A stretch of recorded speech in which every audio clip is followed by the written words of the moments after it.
ಒಬ್ಬನೇ ಮಗನಾದ ಯೇಸು ಕ್ರಿಸ್ತನ ಮಹಿಮೆಯ ನಾಮದಲ್ಲಿ ನಿಮ್ಮೆಲ್ಲರಿಗೂ ಸಮಗ್ರ ಸತ್ಯವೇದ ಅಧ್ಯಯನ ಕಾರ್ಯಕ್ರಮಕ್ಕೆ ಪ್ರೀತಿಯ ಸುಸ್ವಾಗತ. ಪ್ರಿಯರೇ, ಕಳೆದ ಕಾರ್ಯಕ್ರಮದಲ್ಲಿ ನಾವು ದೇವರ ಆಲೋಚನೆಯು ದೇವರ ಮಕ್ಕಳಿಗೆ ತಿಳಿಸಲ್ಪಟ್ಟಿದ್ದು ಎಂಬ ಸತ್ಯವನ್ನು ತಿಳಿದುಕೊಂಡೆವು. ಇಂದಿನ ನಮ್ಮ ಧ್ಯಾನದಲ್ಲಿ ಯೋಹಾನನ ಜನನ, ಎಲಿಜಬೆತಳ ಹಾಡು, ಲೂಕನು ಬರೆದ ಸುವಾರ್ತೆಯ 2ನೇ ಅಧ್ಯಾಯದ ಬಹು ಪ್ರಾಮುಖ್ಯವಾದ ಪ್ರಸ್ತಾಪವನ್ನು ಕಲಿಯಲಿರುವೆವು. ಆದುದರಿಂದ ಬನ್ನಿರಿ, ನಮ್ಮನ್ನು ದೇವರ ಆತ್ಮನ ಹತೋಟಿಗೆ ಒಪ್ಪಿಸಿಕೊಟ್ಟು ಆಸಕ್ತಿಯಿಂದ ಇಂದಿನ ಅಧ್ಯಯನವನ್ನು ಪ್ರಾರಂಭಿಸೋಣ. ಕರ್ತನಲ್ಲಿ ನನ್ನ ಪ್ರಿಯ ಸಹೋದರ ಸಹೋದರಿಯರೇ, ಬೇಡಿಕೊಳ್ಳಿರಿ ನಿಮಗೆ ದೊರೆಯುವುದು, ಹುಡುಕಿರಿ ನಿಮಗೆ ಸಿಕ್ಕುವುದು, ತಟ್ಟಿರಿ ನಿಮಗೆ ತೆರೆಯುವುದು ಎಂಬುದಾಗಿ ಹೇಳಿದಂಥ ನಮ್ಮ ರಕ್ಷಕನಾದ ಯೇಸು ಕ್ರಿಸ್ತನ ಅತಿ ಪವಿತ್ರವಾದ ನಾಮದಲ್ಲಿ ನಿಮ್ಮೆಲ್ಲರನ್ನು ವಂದಿಸುತ್ತಾ ಇಂದಿನ ಅಧ್ಯಯನಕ್ಕೆ ಬಹು ಪ್ರೀತಿಯಿಂದ ಸ್ವಾಗತಿಸುತ್ತೇನೆ. ಕರ್ತನಲ್ಲಿ ಪ್ರಿಯರೇ, ಇಂದು ನಾವು ಲೂಕನು ಬರೆದ ಸುವಾರ್ತೆ 1ನೇ ಅಧ್ಯಾಯ 35ರಿಂದ 80 ವಚನಗಳನ್ನು ಧ್ಯಾನ ಮಾಡಿಕೊಳ್ಳೋಣ. ಈಗ ದಯಮಾಡಿ ನಿಮ್ಮ ಸತ್ಯವೇದದಲ್ಲಿ ಲೂಕನು ಬರೆದ ಸುವಾರ್ತೆ 1ನೇ ಅಧ್ಯಾಯ 35ನೇ ವಚನವನ್ನು ನನ್ನೊಂದಿಗೆ ಗಮನಿಸಿರಿ. ಅಲ್ಲಿ ನಾವು ಹೀಗೆ ನೋಡುತ್ತೇವೆ: ನಿನ್ನ ಮೇಲೆ ಪವಿತ್ರಾತ್ಮ ಬರುವುದು, ಪರಾತ್ಪರನ ಶಕ್ತಿಯ ನೆರಳು ನಿನ್ನ ಮೇಲೆ ಬೀಳುವುದು. ಆದುದರಿಂದ ಹುಟ್ಟುವ ಆ ಪವಿತ್ರ ಶಿಶು ದೇವರ ಮಗನೆನಿಸಿಕೊಳ್ಳುವುದು ಎಂಬುದಾಗಿ. ಕರ್ತನಲ್ಲಿ ನನ್ನ ಪ್ರಿಯ ದೇವಜನರೇ, ದಯಮಾಡಿ ಗಮನಿಸಿರಿ. ಯೇಸು ಕ್ರಿಸ್ತನ ಜನನದಲ್ಲಿ ಪುರುಷನ ಯಾವ ಪಾತ್ರವಿರಲಿಲ್ಲ. ಒಬ್ಬ ಸ್ತ್ರೀಯು ಒಂದು ಮಗುವನ್ನು ಹೆತ್ತರೆ ಆಕೆಯು ಅಶುದ್ಧಳಾಗಿರುವಳು ಎಂಬುದಾಗಿ ಯಾಜಕಕಾಂಡ ಪುಸ್ತಕದಲ್ಲಿ ನಾವು ನೋಡುತ್ತೇವೆ. ಯಾಕಂದರೆ ಆಕೆಯು ಮಗುವನ್ನು ಹೆರುವುದರ ಮೂಲಕ ಒಬ್ಬ ಪಾಪಿಯನ್ನು ಈ ಲೋಕದೊಳಗೆ ತರುತ್ತಿದ್ದಳಾದ್ದರಿಂದ ಆಕೆಯು ಅಶುದ್ಧಳಾಗುವಳು. ಆದರೆ ಮರಿಯಳಾದರೋ ಒಬ್ಬ ಪಾಪಿಯನ್ನು ಈ ಲೋಕದೊಳಗೆ ತರುತ್ತಿಲ್ಲ. ಆಕೆಯಿಂದ ಹುಟ್ಟಲಿರುವ ಮಗುವು ಪವಿತ್ರವಾದ ಮಗುವಾಗಿರುವುದು ಎಂಬುದಾಗಿ ಆಕೆಯು ಹೇಳಲ್ಪಟ್ಟಿರುವಳು. ನೋಡಿರಿ, ಪುರುಷ ಹಾಗೂ ಸ್ತ್ರೀ ಸಂಗಮದಿಂದ ಹುಟ್ಟುವ ಮಗುವು ಪಾಪದ ಸ್ವಭಾವದಲ್ಲಿ ಹುಟ್ಟುತ್ತದೆ. ಆದ್ದರಿಂದ ಈ ಮಾನವ ಕುಟುಂಬದಲ್ಲಿ ಪವಿತ್ರವಾದದ್ದು ಹುಟ್ಟಬೇಕಾದರೆ ಪುರುಷ ಮತ್ತು ಸ್ತ್ರೀ ಸಂಗಮವಿಲ್ಲದೆ ಬರೀ ಕನ್ಯೆಯಿಂದ ಮಾತ್ರ ಹುಟ್ಟಿರುವಂಥದ್ದಾಗಿರಬೇಕು. ಕನ್ಯೆಯಿಂದ ಮಗುವನ್ನು ಹುಟ್ಟಿಸುವುದೊಂದೇ ಇದಕ್ಕೆ ಮಾರ್ಗವಾಗಿತ್ತು. ಕೀರ್ತನೆಗಳ ಪುಸ್ತಕ 51ನೇ ಅಧ್ಯಾಯ 5ನೇ ವಚನದಲ್ಲಿ ದಾವೀದನು ಹೀಗೆ ಹೇಳುತ್ತಾನೆ: ಹುಟ್ಟಿದಂದಿನಿಂದ ನಾನು ಪಾಪಿಯೇ, ಮಾತೃಗರ್ಭವನ್ನು ಹೊಂದಿದ ದಿನದಿಂದ ದ್ರೋಹಿಯೇ ಎಂಬುದಾಗಿ. ಆದರೆ ಪ್ರಿಯರೇ, ಮರಿಯಳ ಮಗನು ವ್ಯತ್ಯಾಸವಾಗಿರುವನು. ಆತನು ಕನ್ಯೆಯಿಂದ ಹುಟ್ಟಿದಾತನು. ಕರ್ತನಲ್ಲಿ ಪ್ರಿಯರೇ, ವೈದ್ಯನಾದ ಲೂಕನು ತಾನು ಬರೆದ ಸುವಾರ್ತೆಯನ್ನು ವೈಜ್ಞಾನಿಕ ದೃಷ್ಟಿಕೋನದಿಂದ ಸಮೀಪಿಸುತ್ತಾನೆ.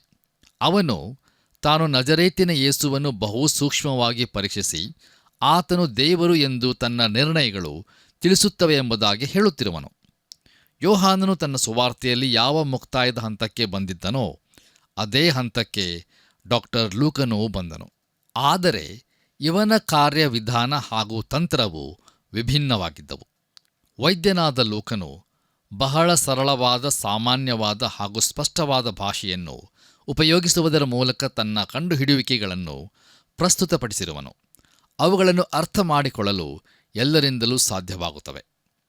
ನಮ್ಮ ಧ್ಯಾನವನ್ನು ಮುಂದುವರಿಸಿ ಲೂಕನು ಬರೆದ ಸುವಾರ್ತೆ 1ನೇ ಅಧ್ಯಾಯ 36 ಹಾಗೂ 37ನೇ ವಚನಗಳನ್ನು ಓದುವಾಗ ಅಲ್ಲಿ ಹೀಗೆ ನೋಡುತ್ತೇವೆ: ಮತ್ತು ನಿನ್ನ ಬಂಧುವಾದ ಎಲಿಜಬೆತಳಿದ್ದಾಳಲ್ಲ, ಆಕೆ ಸಹ ಮುಪ್ಪಿನವಳಾದರೂ ಗರ್ಭಿಣಿಯಾಗಿದ್ದಾಳೆ. ಆಕೆ ಗರ್ಭದಲ್ಲಿ ಗಂಡು ಮಗುವದೆ. ಬಂಜೆ ಎನಿಸಿಕೊಂಡಿದ್ದ ಆಕೆಗೆ ಇದೇ 6ನೇ ತಿಂಗಳು. ದೇವರಿಂದ ಬರುವ ಯಾವ ಮಾತಾದರೂ ನಿಷ್ಫಲವಾಗುವುದಿಲ್ಲ ಅಂದನು ಎಂಬುದಾಗಿ. ಕರ್ತನಲ್ಲಿ ನನ್ನ ಆತ್ಮೀಯ ಸ್ನೇಹಿತರೆ, ಈ ವಾಕ್ಯಗಳಲ್ಲಿ ನಾವು ನೋಡುವುದಾದರೆ ಯೋಹಾನನ ಜನನವು ಅದ್ಭುತಕರವಾದದ್ದಾಗಿರುವುದನ್ನು ಕಂಡುಕೊಳ್ಳುತ್ತೇವೆ. ಆದರೆ ಅದು ಕನ್ಯೆಯಿಂದಾದ ಜನನವಾಗಿರುವುದಿಲ್ಲ. ನೋಡಿರಿ, ದೇವದೂತನು ದೇವರಿಂದ ಬರುವ ಯಾವ ಮಾತಾದರೂ ನಿಷ್ಫಲವಾಗುವುದಿಲ್ಲ ಎಂಬುದಾಗಿ ಹೇಳಿದಂಥ ಈ ಮಾತು ಎಷ್ಟು ಅದ್ಭುತವಾದಂಥ ಮಾತಾಗಿದೆಯಲ್ಲವೇ ಪ್ರಿಯರೇ? ಅದನ್ನು ಮತ್ತೊಂದು ರೀತಿಯಲ್ಲಿ ಹೇಳಬೇಕಾದರೆ, ಯಾವ ಕಾರ್ಯವೂ ದೇವರಿಗೆ ಅಸಾಧ್ಯವಲ್ಲ ಎಂಬುದಾಗಿ. ಆದರೆ ಇಂದು ಅನೇಕರು ಈ ವಾಕ್ಯವನ್ನು ತಮಗೆ ಬೇಕಾದ ರೀತಿಯಲ್ಲಿ ಉಪಯೋಗಿಸಿಕೊಳ್ಳುತ್ತಾರೆ. ತಮ್ಮ ಸ್ವಂತ ಇಚ್ಛೆ, ಆಶೆಗಳನ್ನು ಪೂರೈಸಿಕೊಳ್ಳುವ ಬೇಡಿಕೆಗಳನ್ನು ದೇವರ ಮುಂದಿಟ್ಟು ಆತನಿಗೆ ಅಸಾಧ್ಯವಾದ ಕಾರ್ಯ ಯಾವುದೂ ಇರುವುದಿಲ್ಲ ಎಂಬುದಾಗಿ ಹೇಳಿಕೊಳ್ಳುತ್ತಾರೆ. ಆತನಿಗೆ ಅಸಾಧ್ಯವಾದದ್ದು ಯಾವುದೂ ಇರುವುದಿಲ್ಲ. ನಮ್ಮ ಎಲ್ಲ ಬೇಡಿಕೆಗಳು ಆತನ ಯೋಜನೆಯಲ್ಲಿ ಒಳಗೊಂಡಿರಲಿಕ್ಕಿಲ್ಲ ಮತ್ತು ಆದ್ದರಿಂದಲೇ ಅನೇಕ ಸಾರಿ ನಾವು ಬೇಡಿಕೊಳ್ಳುವ ಎಲ್ಲ ವಿಷಯಗಳನ್ನು ನಾವು ಹೊಂದಿಕೊಳ್ಳುವುದಿಲ್ಲ. ಹೀಗೆ ಹೊಂದದೇ ಇರುವಾಗ ನಾವು ವಿಶ್ವಾಸಿಗಳಲ್ಲದವರ ಹಾಸ್ಯಕ್ಕೆ ಒಳಗಾಗುತ್ತೇವೆ. ಆದ್ದರಿಂದ ಪ್ರಿಯರೇ, ನಾವು ಎಲ್ಲವನ್ನೂ ಸಮತಲದಲ್ಲಿರಿಸಿ ಯೇಸು ಕ್ರಿಸ್ತನ ಉದ್ದೇಶವನ್ನು ಪರಿಪೂರ್ಣಗೊಳಿಸೋಣ. ನಾವು ಮುಂದುವರಿದು 38ನೇ ವಚನವನ್ನು ಓದುವಾಗ ಅಲ್ಲಿ ಹೀಗೆ ನೋಡುತ್ತೇವೆ. ಆಗ ಮರಿಯಳು, ಇಗೋ ನಾನು ಕರ್ತನ ದಾಸಿ, ನಿನ್ನ ಮಾತಿನಂತೆ ನನಗಾಗಲಿ ಅಂದಳು. ಆಮೇಲೆ ಆ ದೂತನು ಆಕೆಯ ಬಳಿಯಿಂದ ಹೊರಟು ಹೋದನು ಎಂಬುದಾಗಿ. ಕರ್ತನಲ್ಲಿ ಪ್ರಿಯರೇ, ಈ ವಾಕ್ಯವು ದೇವರ ಚಿತ್ತಕ್ಕೆ ಮರಿಯಳು ತನ್ನನ್ನು ಒಪ್ಪಿಸಿಕೊಡುವುದನ್ನು, ಅಂದರೆ ಆಕೆಯ ಅಧೀನತೆಯನ್ನು ತೋರಿಸಿಕೊಡುತ್ತದೆ. ಆಕೆಯು ಆ ದೂತನಿಗೆ ನಿನ್ನ ಮಾತಿನಂತೆ ನನಗಾಗಲಿ ಎಂಬುದಾಗಿ ಹೇಳಿದಳು. ಯೇಸುಕ್ರಿಸ್ತನ ಪುನರುತ್ಥಾನವು ಆತನು ಕನ್ಯೆಯಿಂದ ಹುಟ್ಟಿರುವಾತನು ಎಂಬುದನ್ನು ದೃಢಪಡಿಸಿತು. ಅಲ್ಲಿಯವರೆಗೆ ಆತನು ಕನ್ಯೆಯಿಂದ ಹುಟ್ಟಿರುವ ವಿಷಯವು ಪ್ರಶ್ನಿಸಲ್ಪಟ್ಟಿತ್ತು. ಹಾಗಾದರೆ ಲಾಜರನೂ ಸಹ ಸತ್ತವರೊಳಗಿಂದ ಎದ್ದು ಬಂದನಲ್ಲವೇ ಎಂಬುದಾಗಿ ಪ್ರಶ್ನಿಸಬಹುದು. ಹೌದು, ಅವನು ಖಂಡಿತವಾಗಿಯೂ ಎದ್ದು ಬಂದನು. ಆದರೆ ಅವನು ಕನ್ಯೆಯಿಂದ ಹುಟ್ಟಿಲ್ಲದ ಕಾರಣ ಮುಂದೆ ಒಂದು ದಿನ ಮತ್ತೆ ಸತ್ತು ಹೋದನು. ಆದರೆ ಯೇಸುಕ್ರಿಸ್ತನಾದರೋ ಕನ್ಯೆಯಿಂದ ಹುಟ್ಟಿರುವುದರಿಂದ ಇಂದಿಗೂ ಜೀವಿಸುತ್ತಿರುವನು. ಹಲ್ಲೆಲೂಯ, ದೇವರ ನಾಮಕ್ಕೆ ಸ್ತೋತ್ರವಾಗಲಿ. ಒಬ್ಬ ವಿಶ್ವಾಸಿಯು ಯೇಸುಕ್ರಿಸ್ತನ ಪುನರುತ್ಥಾನವನ್ನು ನಂಬಿ ಆತನು ಕನ್ಯೆಯಿಂದ ಹುಟ್ಟಿರುವುದನ್ನು ಅಲ್ಲಗಳೆಯಲು ಸಾಧ್ಯವಿಲ್ಲ. ಯಾಕಂದರೆ ಆತನ ಜನನವನ್ನು ನಂಬದವನು ಆತನ ಪುನರುತ್ಥಾನವನ್ನು ಸಹ ನಂಬಲಿಕ್ಕೆ ಆಗುವುದಿಲ್ಲ. ದಯಮಾಡಿ ಆಲೋಚಿಸಿ ನೋಡಿರಿ. ಬನ್ನಿರಿ ಪ್ರಿಯರೇ, ನಾವು ನಮ್ಮ ಧ್ಯಾನವನ್ನು ಮುಂದುವರಿಸಿ ಲೂಕನು ಬರೆದ ಸುವಾರ್ತೆ 1ನೇ ಅಧ್ಯಾಯ 39ರಿಂದ 41 ವಚನಗಳನ್ನು ಓದುವಾಗ ಅಲ್ಲಿ ಹೀಗೆ ನೋಡುತ್ತೇವೆ. ಆ ಕಾಲದಲ್ಲಿ ಮರಿಯಳು ಎದ್ದು ಅವಸರದಿಂದ ಮಲೆನಾಡಿಗೆ ಹೊರಟು ಯಹೂದದಲ್ಲಿರುವ ಒಂದೂರಿಗೆ ಹೋಗಿ ಜಕರೀಯನ ಮನೆಯನ್ನು ಸೇರಿ ಎಲಿಸಬೇತಳಿಗೆ ವಂದಿಸಿದಳು. ಎಲಿಸಬೇತಳು ಮರಿಯಳ ವಂದನೆಯನ್ನು ಕೇಳುತ್ತಲೇ ಆಕೆಯ ಗರ್ಭದಲ್ಲಿದ್ದ ಕೂಸು ಹಾರಾಡಿತು ಎಂಬುದಾಗಿ. ಕರ್ತನಲ್ಲಿ ನನ್ನ ಪ್ರಿಯ ಆತ್ಮೀಯ ಬಂಧುಗಳೇ, ಈ ವಾಕ್ಯ ಭಾಗದಲ್ಲಿ ಸಂಭವಿಸಿರುವಂಥದ್ದು ಒಂದು ಅದ್ಭುತ ಕಾರ್ಯವಾಗಿರುವುದು ಮತ್ತು ಅದನ್ನು ನಮ್ಮ ಪ್ರಾಕೃತಿಕ ಬುದ್ಧಿಯಿಂದ ವಿವರಿಸಲು ಸಾಧ್ಯವಾಗದು. ಆದರೆ ಒಂದು ವಿಷಯವೇನೆಂದರೆ, ಇಲ್ಲಿ ನಡೆದಿರುವ ಅದ್ಭುತವನ್ನು ನಾವು ನಂಬಬಹುದು ಅಥವಾ ನಂಬದೇ ಇರಬಹುದು. ಹೇಗೂ ಆ ಅದ್ಭುತ ಕಾರ್ಯವು ಅದ್ಭುತ ಕಾರ್ಯವಾಗಿಯೇ ಉಳಿಯುತ್ತದೆ. ಯಾಕಂದರೆ ಅದು ಸತ್ಯವೇದದಲ್ಲಿ ಬರೆಯಲ್ಪಟ್ಟಿರುವ ಸತ್ಯವಾದ ವಿಷಯವಾಗಿದೆ. ನೋಡಿರಿ, ಎಲಿಜಬೇತಳು ಪವಿತ್ರಾತ್ಮನಿಂದ ತುಂಬಲ್ಪಟ್ಟಳು ಮತ್ತು ಆಕೆಯ ಗರ್ಭದಲ್ಲಿದ್ದ ಮಗುವು ಹಾರಾಡಿತು ಎಂಬುದಾಗಿ ಸತ್ಯವೇದವು ನಮಗೆ ಬಹು ಸ್ಪಷ್ಟವಾಗಿ ತಿಳಿಸುತ್ತದೆ. ಪ್ರಿಯರೇ, ಹಾಗೆಯೇ ನಾವು ಮುಂದುವರಿದು 42ನೇ ವಚನವನ್ನು ಓದುವಾಗ ಅಲ್ಲಿ ಹೀಗೆ ನೋಡುತ್ತೇವೆ. ಮತ್ತು ಎಲಿಜಬೇತಳು ಪವಿತ್ರಾತ್ಮ ಭರಿತಳಾಗಿ ಮಹಾಧ್ವನಿಯಿಂದ ಕೂಗಿ, ನೀನು ಸ್ತ್ರೀಯರೊಳಗೆ ಆಶೀರ್ವಾದ ಹೊಂದಿದವಳು ಮತ್ತು ನಿನ್ನಲ್ಲಿ ಹುಟ್ಟುವ ಕೂಸು ಆಶೀರ್ವಾದ ಹೊಂದಿದ್ದು ಎಂಬುದಾಗಿ. ಪ್ರಿಯರೇ, ಈ ವಾಕ್ಯವು ಲೂಕನು ಬರೆದ ಸುವಾರ್ತೆಯಲ್ಲಿನ ಮೊದಲನೆಯ ಗೀತೆಯನ್ನು ಪ್ರಾರಂಭಿಸುತ್ತದೆ ಮತ್ತು ಅದು ಬಹಳ ಸುಂದರವಾಗಿದೆ. ವೈದ್ಯನಾದ ಲೂಕನು ಒಬ್ಬ ಕವಿಯೂ ಆಗಿದ್ದು ಯೇಸುಕ್ರಿಸ್ತನ ಜನನದ ಎಲ್ಲಾ ಗೀತೆಗಳನ್ನು ನಮಗೆ ನೀಡಿರುವನು. ಅವುಗಳಲ್ಲಿ ಇದು ಮೊದಲನೆಯದು. ಇದು ಎಲಿಜಬೇತಳಿಂದ ಬರುತ್ತದೆ. ಬನ್ನಿರಿ, ನಮ್ಮ ಧ್ಯಾನವನ್ನು ಮುಂದುವರೆಸಿ ಲೂಕನು ಬರೆದ ಸುವಾರ್ತೆ 1ನೇ ಅಧ್ಯಾಯ 43ರಿಂದ 45 ವಚನಗಳನ್ನು ಓದುವಾಗ ಅಲ್ಲಿ ಹೀಗೆ ಬರೆದದೆ. ನನ್ನ ಸ್ವಾಮಿಯ ತಾಯಿಯು ನನ್ನ ಬಳಿಗೆ ಬರುವಷ್ಟು ಭಾಗ್ಯ ನನಗೆ ಎಲ್ಲಿಂದಾಯಿತು? ಇಗೋ, ನಿನ್ನ ವಂದನೆಯು ನನ್ನ ಕಿವಿಗೆ ಬೀಳುತ್ತಲೇ ಕೂಸು ನನ್ನ ಗರ್ಭದಲ್ಲಿ ಉಲ್ಲಾಸದಿಂದ ಹಾರಾಡಿತು. ನಂಬಿದ್ದವಳಾದ ನೀನು ಧನ್ಯಳೆ. ಕರ್ತನು ನಿನಗೆ ಹೇಳಿದ ಮಾತುಗಳು ನೆರವೇರುವವು ಅಂದಳು ಎಂಬುದಾಗಿ. ಕರ್ತನಲ್ಲಿ ನನ್ನ ಪ್ರಿಯ ಸಹೋದರ ಸಹೋದರಿಯರೇ, ಈ ವಾಕ್ಯ ಭಾಗದಲ್ಲಿ ಎಲಿಜಬೇತಳ ಬಗ್ಗೆ ಸ್ವಲ್ಪವೇ ಕೊಡಲ್ಪಟ್ಟಿರುತ್ತದೆ. ಹೊಸ ಒಡಂಬಡಿಕೆಯ ಮೊದಲ ಹಾಡನ್ನು ಹಾಡಿದ ಈ ಏಕಾಂಗಿ ಕಲಾವಿದೆಯನ್ನು ನಾವು ಅಲಕ್ಷಿಸಬಾರದು. ಆಕೆಯು ಗಮನಾರ್ಹವಾದ ವ್ಯಕ್ತಿಯಾಗಿರುವಳು. ನೋಡಿರಿ, ಜಕರೀಯನಿಗೆ ನಂಬಿಕೆ ಇಲ್ಲದಿರುವಾಗ ಎಲಿಸಬೇತಳಿಗೆ ನಂಬಿಕೆಯಿತ್ತು. ಜಕರೀಯನು ಅವನ ಅಪನಂಬಿಕೆಯಿಂದಾಗಿ ಮೂಕನಾದನು. ಆದರೆ ಎಲಿಜಬೇತಳಿಗಾದರೋ ಏನೂ ಆಗಲಿಲ್ಲ. ಯಾಕಂದರೆ ಆಕೆಯು ದೇವರನ್ನು ನಂಬಿದ್ದಳು. ಈಗ ಆಕೆಯು ಮರಿಯಳನ್ನು ಉತ್ತೇಜಿಸುತ್ತಿರುವಳು.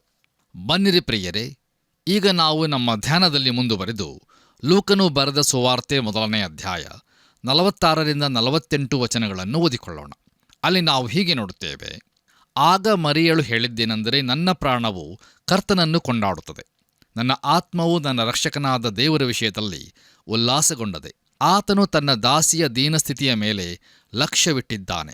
ಇಗೋ, ಇಂದಿನಿಂದ ತಲತಲಾಂತರದವರೆಲ್ಲ ನನ್ನನ್ನು ಧನ್ಯಳೆಂದು ಹೊಗಳುವರು ಎಂಬುದಾಗಿ. ಕರ್ತನಲ್ಲಿ ನನ್ನ ಪ್ರಿಯ ಆತ್ಮೀಯ ಸ್ನೇಹಿತರೆ, ಈಗ ಮರಿಯಳು ಒಂದು ಗೀತೆಯನ್ನು ಹಾಡುತ್ತಿರುವಳು. ಆ ಗೀತೆಯನ್ನು ಆಂಗ್ಲ ಭಾಷೆಯಲ್ಲಿ ಮ್ಯಾಗ್ನಿಫಿಕೇಟ್ ಎಂಬುದಾಗಿ ಕರೆಯಲಾಗಿದೆ. ಈ ಗೀತೆಯು ನಮಗೆ ಅನೇಕ ಆಸಕ್ತಿಕರವಾದ ಸಂಗತಿಗಳನ್ನು ತಿಳಿಯಪಡಿಸುತ್ತದೆ. ಈ ಗೀತೆಯಲ್ಲಿ ಮರಿಯಳು ತನಗೊಬ್ಬ ರಕ್ಷಕನ ಅವಶ್ಯಕತೆ ಇರುತ್ತದೆ ಎಂಬುದಾಗಿಯೂ ಮತ್ತು ಆಕೆಯು ಆತನಲ್ಲಿ ಉಲ್ಲಾಸಗೊಳ್ಳುವುದಾಗಿಯೂ ಹೇಳುತ್ತಿರುವಳು. ದೇವಕುಮಾರನನ್ನು ಈ ಲೋಕದೊಳಗೆ ತರಲು ದೇವರು ಆಕೆಯನ್ನು ಉಪಯೋಗಿಸಿದ್ದರಿಂದ ಅದು ಆಕೆಯ ದಿವ್ಯವಾದ ಸೌಭಾಗ್ಯವಾಗಿತ್ತು. ಈಗ ಮರಿಯಳು ತನ್ನ ಗೀತೆಯನ್ನು ಮುಂದುವರಿಸುವುದನ್ನು ನಾವು ಕೇಳೋಣ. ಲೂಕನು ಬರೆದ ಸುವಾರ್ತೆ 1ನೇ ಅಧ್ಯಾಯ 49ನೇ ವಚನದಿಂದ 55 ವಚನಗಳನ್ನು ಓದುವಾಗ ಅಲ್ಲಿ ಹೀಗೆ ನೋಡುತ್ತೇವೆ. ಶಕ್ತನಾಗಿರುವಾತನು ನನಗೆ ದೊಡ್ಡ ಉಪಕಾರಗಳನ್ನು ಮಾಡಿದ್ದಾನೆ. ಆತನ ನಾಮವು ಪರಿಶುದ್ಧವಾದದ್ದು. ಆತನಲ್ಲಿ ಭಯಭಕ್ತಿಯುಳ್ಳವರ ಮೇಲೆ ಆತನ ದಯವು ತಲತಲಾಂತರದವರೆಗೂ ಇರುವುದು. ಆತನು ತನ್ನ ಭುಜ ಪರಾಕ್ರಮವನ್ನು ತೋರಿಸಿ ಸೊಕ್ಕಿದ ಮನಸ್ಸುಳ್ಳವರನ್ನು ಚದುರಿಸಿಬಿಟ್ಟಿದ್ದಾನೆ. ಪ್ರಭುಗಳನ್ನು ಸಿಂಹಾಸನಗಳಿಂದ ದೊಬ್ಬಿ ದೀನ ಸ್ಥಿತಿಯವರನ್ನು ಉನ್ನತ ಸ್ಥಿತಿಗೆ ತಂದಿದ್ದಾನೆ. ಆತನು ನಮ್ಮ ಪೂರ್ವಿಕರಿಗೆ ಹೇಳಿದ್ದಕ್ಕೆ ಸರಿಯಾಗಿ ಅಬ್ರಹಾಮನಿಗೂ ಅವನ ವಂಶದವರಿಗೂ ಯಾವಾಗಲೂ ದಯೆ ತೋರಿಸಬೇಕೆಂಬುದನ್ನು ನೆನೆಸಿಕೊಂಡು ತನ್ನ ಸೇವಕನಾದ ಇಸ್ರಾಯೇಲನನ್ನು ಕೈ ಹಿಡಿದಿದ್ದಾನೆ ಅಂದಳು ಎಂಬುದಾಗಿ. ಕರ್ತನಲ್ಲಿ ಪ್ರಿಯ ದೇವಜನರೇ, ಮರಿಯಳು ಇಲ್ಲಿ ಆತನು ತನ್ನ ಭುಜ ಪರಾಕ್ರಮವನ್ನು ತೋರಿಸಿ ಎಂಬುದಾಗಿ ಹಾಡುತ್ತಿರುವಳು. ಯೆಶಾಯನ ಪ್ರವಾದನಾ ಗ್ರಂಥ 53ನೇ ಅಧ್ಯಾಯ 1ನೇ ವಚನದಲ್ಲಿ ಯೆಹೋವನ ಬಾಹುವು ಯಾರಿಗೆ ಗೋಚರವಾಗಿತ್ತು ಎಂಬುದಾಗಿ ನಾವು ನೋಡುತ್ತೇವೆ. ನಂತರ ಯೆಶಾಯನು ಲೋಕದ ಪಾಪವನ್ನು ನಿವಾರಣೆ ಮಾಡುವ ದೇವರ ಕುರಿಮರಿಯ ಬಗ್ಗೆ ತಕ್ಷಣ ಪ್ರಕಟಿಸಲು ಪ್ರಾರಂಭಿಸುತ್ತಾನೆ. ಹೌದು, ದೇವರು ತನ್ನ ಭುಜ ಪರಾಕ್ರಮವನ್ನು ತೋರಿಸಿದ್ದಾನೆ ಮತ್ತು ಮಾನವ ಕುಲಕ್ಕೆ ಒದಗಿಸಿದ ರಕ್ಷಣೆಯಲ್ಲಿ ತನ್ನ ಬಲ ಮತ್ತು ಪ್ರೀತಿಯನ್ನು ಪ್ರಕಟಿಸಿದ್ದಾನೆ. ಆತನ ಪರಿಶುದ್ಧ ನಾಮಕ್ಕೆ ಸ್ತೋತ್ರವಾಗಲಿ. ನೋಡಿರಿ, ಮರಿಯಳು ತನ್ನ ಗೀತೆಯಲ್ಲಿ ಅಬ್ರಹಾಮನ ಕುರಿತು ಪ್ರಸ್ತಾಪಿಸುತ್ತಾಳೆ. ಅಬ್ರಹಾಮನ ವಿಷಯದಲ್ಲಿ ಉಲ್ಲೇಖಿಸಿದಷ್ಟು ಹಳೆ ಒಡಂಬಡಿಕೆಯ ಬೇರೆ ಯಾವ ವ್ಯಕ್ತಿಯ ವಿಷಯದಲ್ಲಿ ಉಲ್ಲೇಖಿಸಲ್ಪಟ್ಟಿರುವುದಿಲ್ಲ. ಹಾಗೆಯೇ ನಾವು ಮುಂದುವರಿದು 56ನೇ ವಚನವನ್ನು ಓದುವಾಗ ಅಲ್ಲಿ ಹೀಗೆ ನೋಡುತ್ತೇವೆ. ಮರಿಯಳು ಹೆಚ್ಚು ಕಡಿಮೆ 3 ತಿಂಗಳು ಎಲಿಸಬೇತಳ ಬಳಿಯಲ್ಲಿದ್ದು ತನ್ನ ಮನೆಗೆ ಹಿಂತಿರುಗಿ ಹೋದಳು ಎಂಬುದಾಗಿ. ಕರ್ತನಲ್ಲಿ ಪ್ರಿಯರೇ, ಈ ಅಧ್ಯಾಯದ ಉಳಿದಿರುವ ಭಾಗವು ಯೋಹಾನನ ಜನನವನ್ನು ಮತ್ತು ಜಕರೀಯನ ಗೀತೆಯನ್ನು ಒಳಗೊಂಡಿರುತ್ತದೆ. ಇದರಿಂದ ಕೆಲವು ಮುಖ್ಯವಾದ ಸಂಗತಿಗಳನ್ನು ನಾವು ಆರಿಸಿಕೊಂಡು ಧ್ಯಾನ ಮಾಡೋಣ. ನಮ್ಮ ಧ್ಯಾನವನ್ನು ಮುಂದುವರಿಸಿ ಲೂಕನು ಬರೆದ ಸುವಾರ್ತೆ 1ನೇ ಅಧ್ಯಾಯ 57ರಿಂದ 60 ವಚನಗಳನ್ನು ಓದುವಾಗ ಅಲ್ಲಿ ಹೀಗೆ ನೋಡುತ್ತೇವೆ. ಎಲಿಸಬೇತಳು ದಿನತುಂಬಿ ಗಂಡು ಮಗುವನ್ನು ಹೆತ್ತಳು. ಆಕೆಯ ನೆರೆಹೊರೆಯವರು ಬಂಧು ಬಾಂಧವರು ಆಕೆಯ ಮೇಲೆ ಕರ್ತನು ತನ್ನ ದಯೆಯನ್ನು ವಿಶೇಷವಾಗಿ ತೋರಿಸಿದ್ದಾನೆಂಬುದನ್ನು ಕೇಳಿ ಆಕೆಯ ಕೂಡ ಸಂತೋಷಪಟ್ಟರು. 8ನೇ ದಿನದಲ್ಲಿ ಅವರು ಆ ಮಗುವಿಗೆ ಸುನ್ನತಿ ಮಾಡುವುದಕ್ಕಾಗಿ ಬಂದು ಅದಕ್ಕೆ ಜಕರೀಯನೆಂದು ತಂದೆಯ ಹೆಸರನ್ನು ಇಡಬೇಕೆಂದಿದ್ದರು. ಈ ವಿಷಯದಲ್ಲಿ ಅದರ ತಾಯಿಯು, ಅದು ಬೇಡ, ಯೋಹಾನನೆಂದು ಹೆಸರಿಡಬೇಕು ಅನ್ನಲು ಎಂಬುದಾಗಿ. ಕರ್ತನಲ್ಲಿ ನನ್ನ ಪ್ರಿಯ ಆತ್ಮೀಯ ಬಂಧುಗಳೇ, ಮೊದಲು ಆ ಮಗುವಿಗೆ ಅವನ ತಂದೆಯ ಹೆಸರನ್ನೇ ಆಯ್ಕೆ ಮಾಡಿಕೊಂಡಿದ್ದರು. ಆದರೆ ಹೇಗೂ ಎಲಿಸಬೇತಳು ನೇರವಾಗಿ ಮತ್ತು ಖಂಡಿತವಾಗಿ ಆ ಮಗುವನ್ನು ಯೋಹಾನ ಎಂಬುದಾಗಿ ಕರೆಯಬೇಕೆಂದು ಹೇಳಿದಳು. ಮುಂದುವರೆದು ನಾವು ಲೂಕನು ಬರೆದ ಸುವಾರ್ತೆ 1ನೇ ಅಧ್ಯಾಯ 61ರಿಂದ 64 ವಚನಗಳನ್ನು ಓದುವಾಗ ಅಲ್ಲಿ ಹೀಗೆ ನೋಡುತ್ತೇವೆ. ಅವರು, ನಿನ್ನ ಬಂಧು ಬಾಂಧವರಲ್ಲಿ ಈ ಹೆಸರಿನವರು ಒಬ್ಬರಾದರೂ ಇಲ್ಲವಲ್ಲ ಎಂದು ಆಕೆಗೆ ಹೇಳಿ, ಇದಕ್ಕೆ ಏನು ಹೆಸರಿಡಬೇಕೆಂದಿರುತ್ತಿ ಎಂಬುದಾಗಿ ತಂದೆಗೆ ಸನ್ನೆ ಮಾಡಿದರು. ಅವನು ಒಂದು ಹಲಿಗೆಯನ್ನು ತರಿಸಿಕೊಂಡು ಯೋಹಾನನೆಂತಲೇ ಅದರ ಹೆಸರು ಎಂದು ಬರೆದನು. ಅದಕ್ಕೆ ಎಲ್ಲರೂ ಆಶ್ಚರ್ಯಪಟ್ಟರು. ಕೂಡಲೇ ಅವನಿಗೆ ಬಾಯಿ ಬಂತು, ನಾಲಿಗೆ ಸಡಿಲವಾಯಿತು. ಅವನು ಮಾತಾಡುವ ಶಕ್ತಿಯುಳ್ಳವನಾಗಿ ದೇವರನ್ನು ಕೊಂಡಾಡಿದನು ಎಂಬುದಾಗಿ. ಕರ್ತನಲ್ಲಿ ನನ್ನ ಪ್ರಿಯ ಆತ್ಮೀಯ ಸ್ನೇಹಿತರೆ, ನೋಡಿರಿ, ಅಂದಿನ ದಿವಸಗಳಲ್ಲಿ ಒಂದು ಮಗುವಿಗೆ ಸಾಮಾನ್ಯವಾಗಿ ಕುಟುಂಬದ ಹೆಸರನ್ನೇ ಕೊಡುತ್ತಿದ್ದರು. ಈಗ ಈ ಮಗುವಿಗೆ ಹೆಸರಿಡುವ ಸಮಯ ಬಂದಾಗ ಬಂಧು ಬಾಂಧವರೆಲ್ಲ ಮಗುವನ್ನು ಜಕರಿಯನೆಂದು ಕರೆಯಬೇಕೆಂದಿದ್ದರು. ಅದನ್ನು ಎಲಿಸಬೇತಳು ತಡೆದದ್ದರಿಂದ ಅವರೆಲ್ಲರೂ ಜಕರಿಯನನ್ನು ವಿಚಾರಿಸಿದರು. ಅವನಿಗೆ ಮಾತನಾಡಲು ಆಗದೇ ಇದ್ದದ್ದರಿಂದ ಅವನು ಒಂದು ಹಲಿಗೆಯ ಮೇಲೆ ಆ ಮಗುವಿನ ಹೆಸರನ್ನು ಯೋಹಾನನು ಎಂಬುದಾಗಿ ಬರೆದು ತಿಳಿಸಿದನು. ಯಾಕಂದರೆ ಆ ಮಗುವು ಈಗಾಗಲೇ ದೇವರಿಂದ ಹೆಸರಿಡಲ್ಪಟ್ಟಿತ್ತು. ಬಂದಿರಿ, ನಮ್ಮ ಧ್ಯಾನವನ್ನು ಮುಂದುವರಿಸಿ ಲೂಕನು ಬರೆದ ಸುವಾರ್ತೆ 1ನೇ ಅಧ್ಯಾಯ 65ರಿಂದ 69 ವಚನಗಳನ್ನು ಓದುವಾಗ ಅಲ್ಲಿ ನಾವು ಹೀಗೆ ನೋಡುತ್ತೇವೆ. ಇದನ್ನು ಕೇಳಿದ ನೆರೆಹೊರೆಯವರಿಗೆಲ್ಲ ಹೆದರಿಕೆಯುಂಟಾಯಿತು ಮತ್ತು ಈ ಎಲ್ಲಾ ಸಂಗತಿಗಳನ್ನು ಕುರಿತು ಯೂದಾಯದ ಮಲೆನಾಡಿನಲ್ಲೆಲ್ಲ ಮಾತಾಡಿಕೊಳ್ಳುತ್ತಿದ್ದರು. ಕೇಳಿದವರೆಲ್ಲರಿಗೂ, ಆಹಾ, ಈ ಕೂಸು ಎಂಥವನಾಗುವನೋ ಎಂದು ಈ ಸಂಗತಿಗಳನ್ನು ಮನಸ್ಸಿನಲ್ಲಿ ಇಟ್ಟುಕೊಂಡರು. ಮತ್ತು ಕರ್ತನ ಹಸ್ತವು ಅದರ ಮೇಲೆ ಇತ್ತು. ಇದಲ್ಲದೆ ಆ ಮಗುವಿಗೆ ತಂದೆಯಾದ ಜಕರಿಯನು ಪವಿತ್ರಾತ್ಮಭರಿತನಾಗಿ ಪ್ರವಾದನ ವಚನವನ್ನು ನುಡಿದಿದ್ದೇನೆಂದರೆ, ಇಸ್ರಾಯೇಲ್ ಜನರ ದೇವರಾಗಿರುವ ಕರ್ತನಿಗೆ ಸ್ತೋತ್ರವು.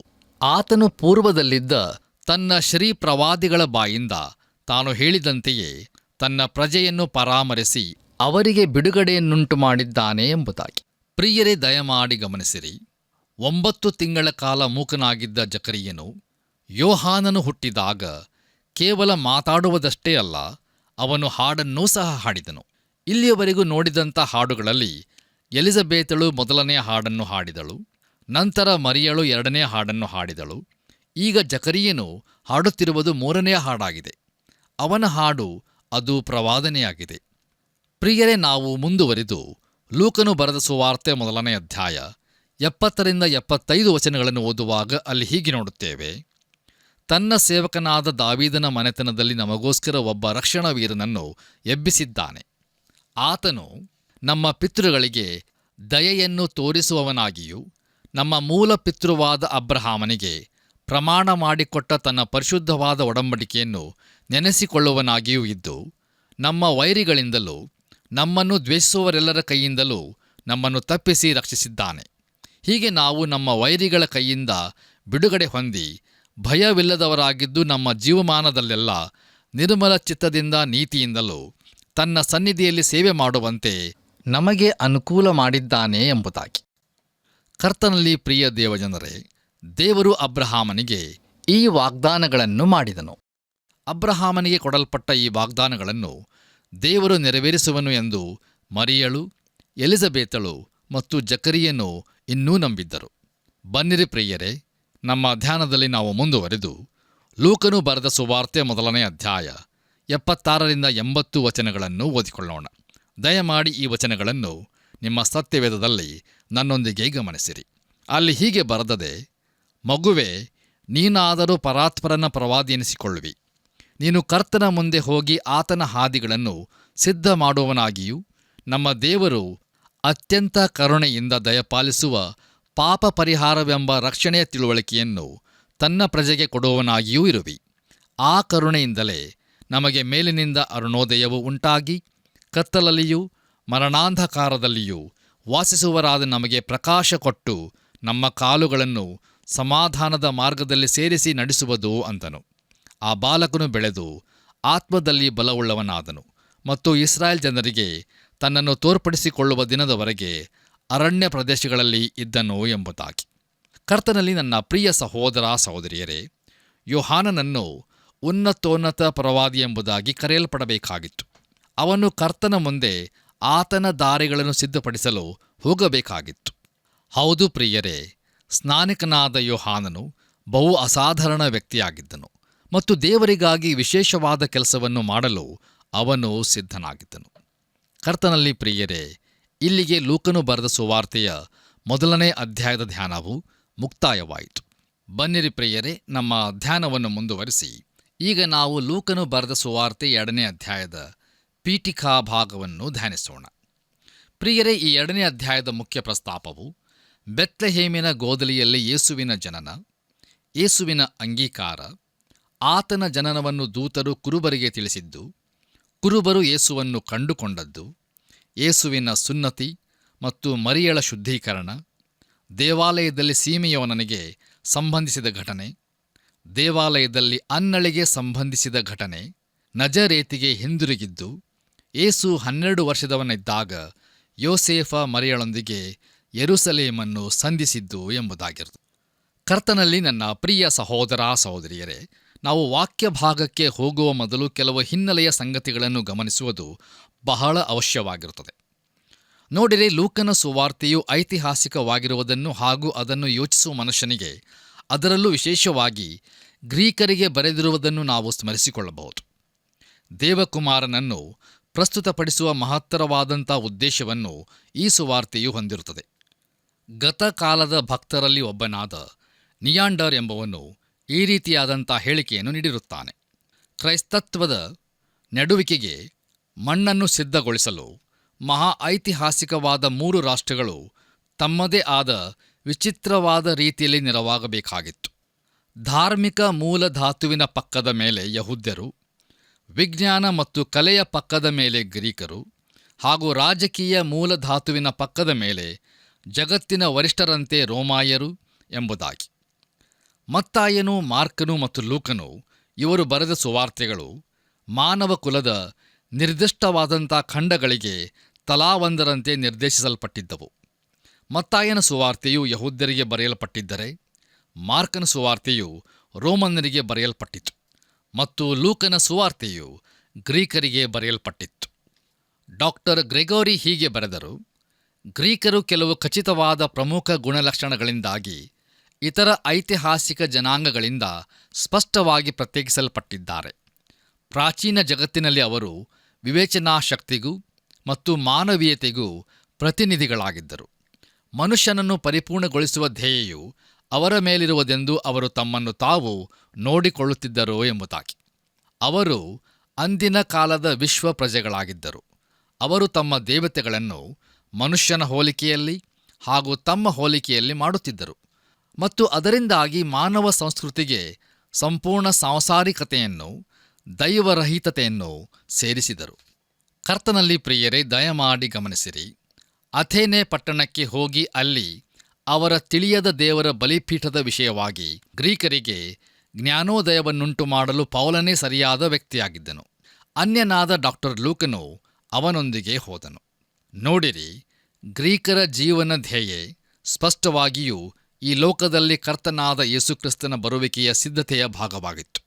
ಅದು ಅವರ ಪರಿಪೂರ್ಣ ಅಭಿವೃದ್ಧಿಯಲ್ಲಿಯೂ ಮಾನವ ಕುಲದ ಪರಿಪೂರ್ಣತೆಗೆ ಹಾಗೂ ಬಿಡುಗಡೆಗೆ ಮಾನವನ ವಿವೇಚನೆಯ ಕೊರತೆಯನ್ನು ಅನುಭವಿಸಿ ಅರಿಕೆ ಮಾಡುವಂತೆ ಅಂದಿನ ಕಾಲದ ಆಲೋಚಿಸುವ ಮನುಷ್ಯನನ್ನು ಒತ್ತಾಯಪಡಿಸಿತು.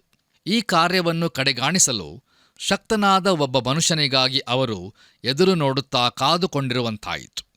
ಪ್ರಿಯರೇ, ದೇವರ ವಾಕ್ಯವನ್ನು ಹೊರತರಲು ಗ್ರೀಕ್ ಭಾಷೆಯು ವಾಹನದಂತಾಯಿತು. ಜಗತ್ತಿಗೆ ದೇವರ ವಾಕ್ಯವನ್ನು ಗ್ರೀಕ್ ಭಾಷೆಯಲ್ಲಿ ತಿಳಿಸಲಾಯಿತು. ಇದನ್ನು ಸಾಧ್ಯಗೊಳಿಸುವುದಕ್ಕಾಗಿ ದೇವರು ಚಕ್ರವರ್ತಿಯಾದ ಅಲೆಕ್ಸಾಂದರನನ್ನು ಉಪಯೋಗಿಸಿದನು.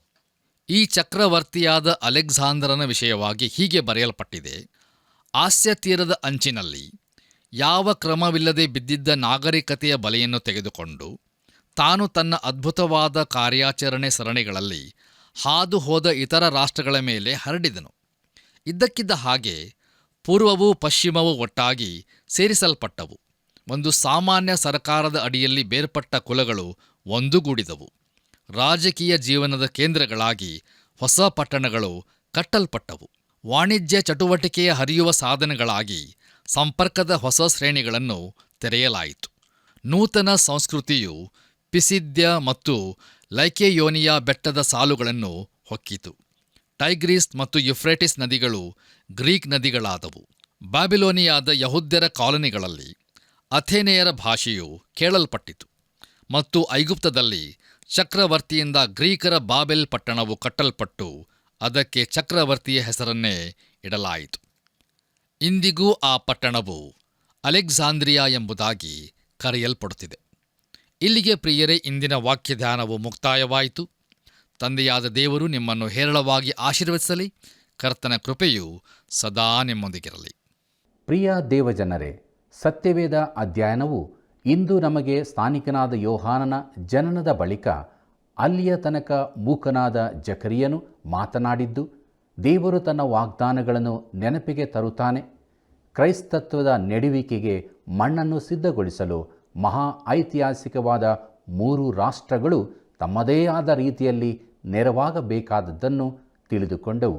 ಹೌದು, ನಾವು ಕೂಡ ಈ ದಿನಗಳಲ್ಲಿ ಕ್ರಿಸ್ತನ 2ನೇ ಬರೋಣಕ್ಕೆ ಸಿದ್ಧರಾಗಿ ಪರಿಶುದ್ಧತೆಯಿಂದಲೂ ಜಿತೇಂದ್ರರಾಗಿಯೂ ಜೀವಿಸಲು ನಮ್ಮ ದೇವರ ಸಹಾಯವನ್ನು ಬೇಡಿಕೊಳ್ಳೋಣ. ಬನ್ನಿರಿ, ಪ್ರಾರ್ಥನೆ ಮಾಡೋಣ. ಕೃಪಾಳು ದೇವರೇ, ನೀನು ಅನುಗ್ರಹಿಸಿದ ನಮ್ಮ ಜೀವಿತಕ್ಕಾಗಿ, ಈ ಜೀವಿತದಲ್ಲಿ ನಿನ್ನ ಮಗನ ಮೂಲಕವಾಗಿ ರಕ್ಷಣೆಯನ್ನು ಹೊಂದಿಕೊಳ್ಳಲು ಸಹಾಯ ಮಾಡಿದ್ದಕ್ಕಾಗಿ ನಿನಗೆ ಸ್ತೋತ್ರ. ಇದ್ದಂಥ ಸ್ಥಿತಿಯಲ್ಲಿ ನಿನ್ನ ಪಾದ ಬಳಿಗೆ ಬಂದಿದ್ದೇವೆ. ನಮ್ಮನ್ನು ಕರುಣಿಸು. ಯಾವಾಗಲೂ ಸಿದ್ಧತೆಯ ಜೀವಿತದಲ್ಲಿ ಮುಂದೆ ಸಾಗುವುದಕ್ಕೆ ನಮ್ಮನ್ನು ಶುದ್ಧೀಕರಿಸು. ನಿನ್ನ ಜೀವವುಳ್ಳ ವಾಕ್ಯಗಳು ನಮ್ಮಲ್ಲಿ ಸಮೃದ್ಧಿಯಾಗಿ ವಾಸ ಮಾಡಲಿ. ಆತ್ಮಭರಿತರಾಗಿ ನಿನ್ನನ್ನು ಕೊಂಡಾಡುತ್ತಾ ನೀನಿಟ್ಟಂಥ ಜವಾಬ್ದಾರಿಯಲ್ಲಿ, ಕೆಲಸದಲ್ಲಿ, ಸೇವೆಯಲ್ಲಿ ಮುನ್ನಡೆಯೋದಕ್ಕೆ ಸಹಾಯ ಮಾಡು. ತಂದೆಯಾದ ದೇವರೇ, ಯಾರ್ಯಾರು ನಿನ್ನನ್ನು ಬಿಟ್ಟು ಜೀವಿಸ್ತಾ ಇದ್ದಾರೋ ಅಂಥ ಜೀವಿತಗಳಲ್ಲಿ ನೀನು ಕಾರ್ಯ ಮಾಡಿ ಅವರೂ ಕೂಡ ರಕ್ಷಣೆಗೆ ಬರುವಂತೆ ನೀನು ನಡೆಸಬೇಕಾಗಿ ಯೇಸುವೆ ನಿನ್ನ ಮುದಾದ ನಾಮದಲ್ಲಿ ಬೇಡಿದ್ದೇವೆ ತಂದೆಯೇ, ಆಮೆನ್. ಪ್ರಿಯರೇ, ಖಂಡಿತವಾಗಿಯೂ ದೇವರು ತನ್ನ ವಾಕ್ಯದಲ್ಲಿ ಮಾತನಾಡಿದ್ದಾನಲ್ಲವೇ? ಹೌದು, ನಾವು ಆಶೀರ್ವದಿಸಲ್ಪಟ್ಟಿದ್ದೇವೆ. ದೇವರಿಗೆ ಸ್ತೋತ್ರವಾಗಲಿ. ಈ ಅನುಭವವನ್ನು ಇತರರೂ ತಿಳಿದುಕೊಳ್ಳಲು ಇಂದೇ ನಮಗೆ ಕರೆ ಮಾಡಿರಿ.